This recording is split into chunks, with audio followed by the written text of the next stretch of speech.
ఒక అబ్బాయికి ఉరిశిక్ష అమలు చేస్తారు. కారణం అతను చేసిన తప్పులు. ఆఖరికి చివరి కోరికగా ఆఖరి కోరిక ఏదైనా చెప్పు అని జడ్జి గారు అడగగా, నాకంటే ముందు నా తల్లిదండ్రులను ఉరి తీయాలి. అదేం పిచ్చి కోరికయ్యా, జన్మనిచ్చిన తల్లిదండ్రులనే ఉరి తీయమంటావా? అందులో ఏమైనా అర్థం ఉందంటావా అని అడిగాడు జడ్జి గారు. అవును, అర్థం ఉంది. నేను చిన్నప్పటి నుండి చిన్న చిన్న చెత్త పనులు చేస్తుంటే నన్ను చూసి మురిసిపోయేవారు. నేను అల్లరి చేస్తుంటే గద్దించలేదు. వయసు వచ్చాక తప్పుడు పనులు చేస్తుంటే నన్ను మందలించడం లేదు. ఆ తర్వాత నేను వ్యసనాలకు బానిసయ్యాను. తప్పుడు మార్గంలో ప్రయాణం చేశాను. ఎన్నో ఘోరమైన పనులు చేశాను.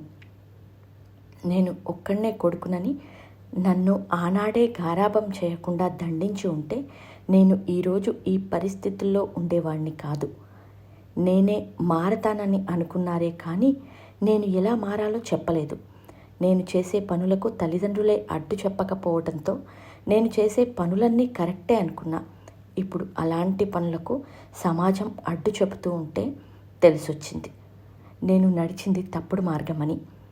నాడు వాళ్ళు నన్ను అలా వదిలివేయకుండా ఉండుంటే నేను ఇలా ఉరికంబంపై ఉండేవాణ్ణి కాదు. అందుకే నాకంటే ముందు నా తల్లిదండ్రులనే ఉరి తీయాలి అన్నాడు.